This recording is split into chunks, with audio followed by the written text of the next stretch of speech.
Chapter 34. Sarah.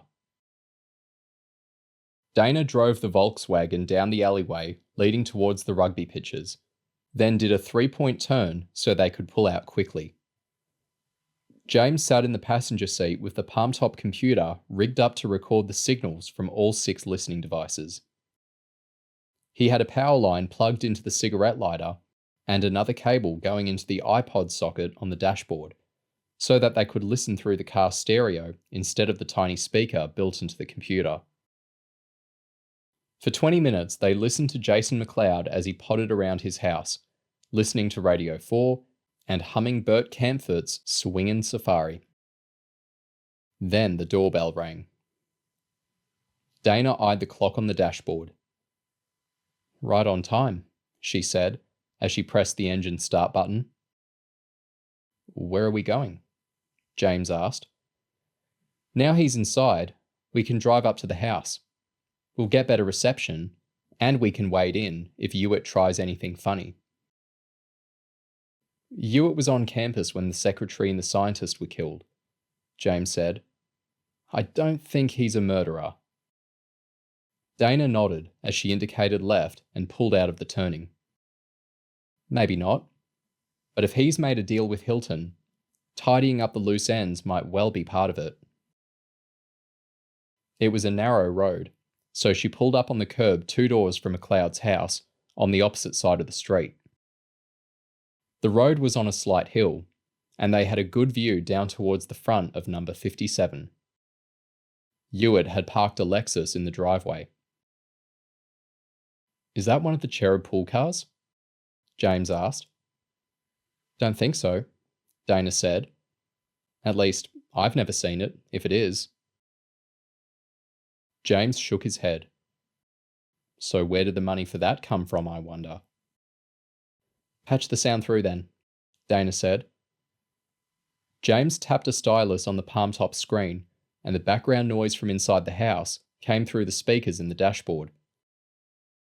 James flipped through the different signals until he picked up the sound from the bug stuck to the conservatory window. "Green fingers," Hewitt said, as a cup and saucer chinked.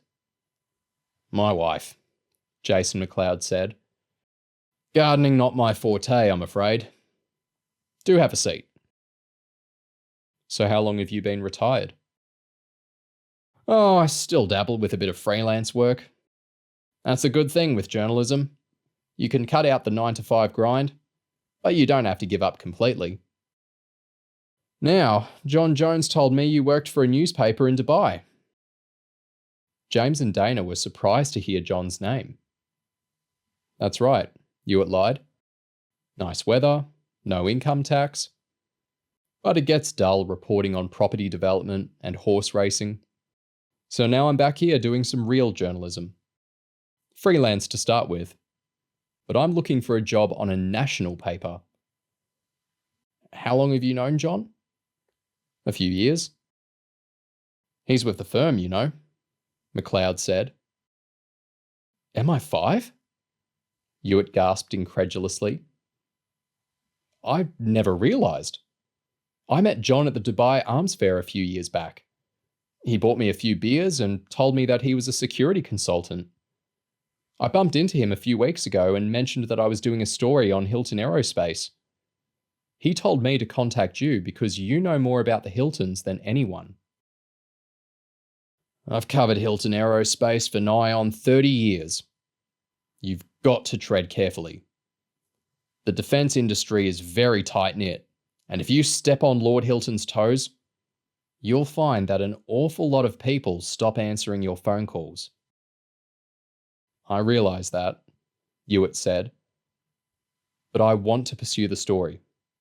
I mean, if Hilton really was involved with the death of Dennis Oberdon, the story would be a huge boost for my career." "True, but you're messing with the big boys if you go up against Hilton. It's not just within the defence industry. He bought his son's way into politics. Son's a junior minister already. Good-looking boy, excellent speaker. Could be going all the way to the top." "Prime Minister?" Hewitt grinned. I forget which one, but a Sunday paper did an article about a year back on the 10 people under 35 who are most likely to become future prime ministers. Sebastian Hilton was ranked third. So, when did this Sarah Thomas first contact you? Hewitt asked. The day after Madeleine Cowell died. She called me up out of the blue and invited me to Madeleine's funeral. I couldn't go because we were flying off to Portugal for a few days at my sister's place. When I got home a week later, Sarah Thomas had left me another message and said that she'd like to talk to me about a possible story on Hilton Aerospace. I meant to call her back, but I had a heap of messages on the machine, and to be honest, I'm in my 70s, and the old brain misfires from time to time. So I didn't think any more about her message until I got the call from John Jones asking if I'd heard anything suspicious about the deaths of Claire Nazareth and Madeleine Cowell. So Madeleine is a person who'd have known what Lord Hilton was up to? Oh God, yes, MacLeod said. She worked alongside him for 30 years. Every appointment, every business trip. He looked after her too. I can remember a shareholders meeting where someone asked Lord Hilton why his personal assistant earned more than some of the directors.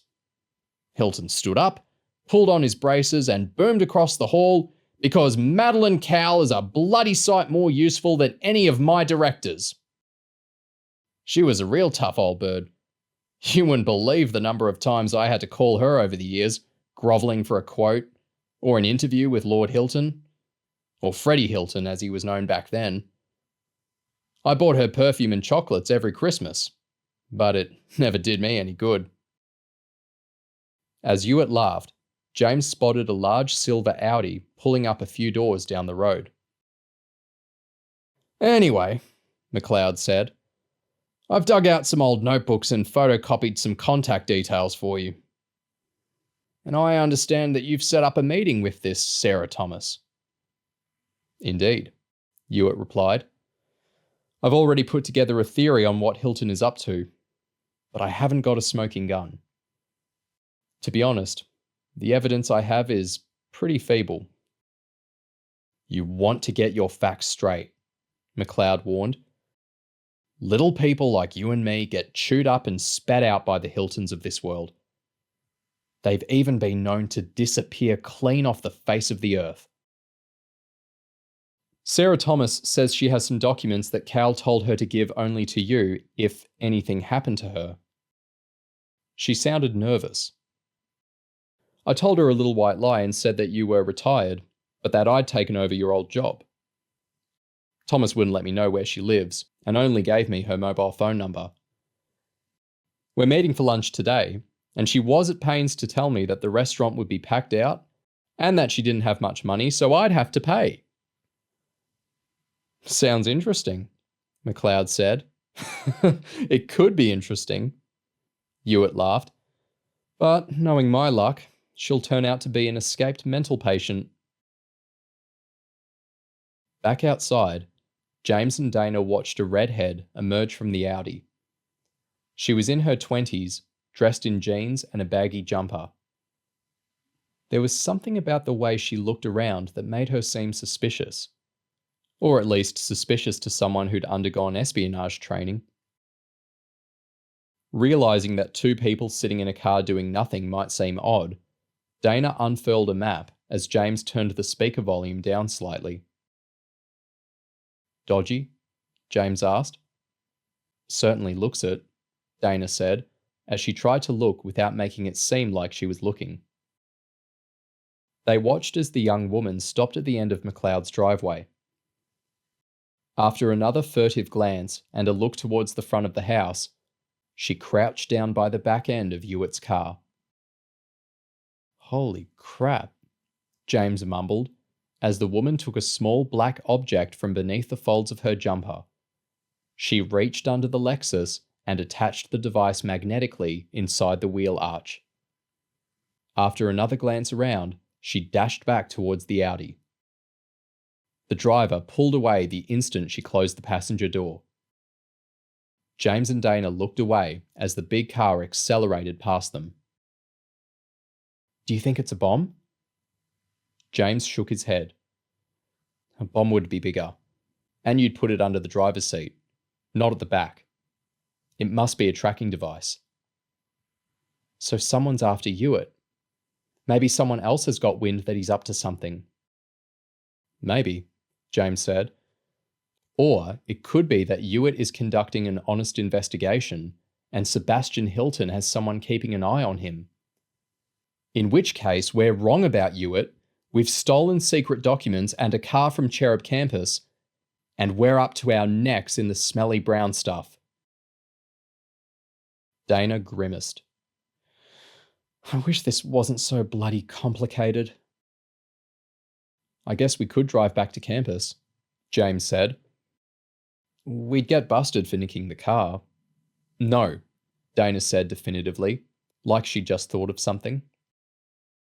If Hewitt is honest and someone is following him, he could be in danger. If Hewitt is dishonest and someone else is onto him, then... Well, that would be good news, I guess, James shrugged. I mean, they can hardly chuck us out of Cherub for suspecting the truth. But we've broken every rule in the book. Back inside the house, Hewitt was thanking Jason McLeod for taking the time to meet with him and asked if he could use the toilet before he left. Oh, this whole thing is doing my head in, James moaned. At least we've got each other, Dana said, as she stroked James's hand.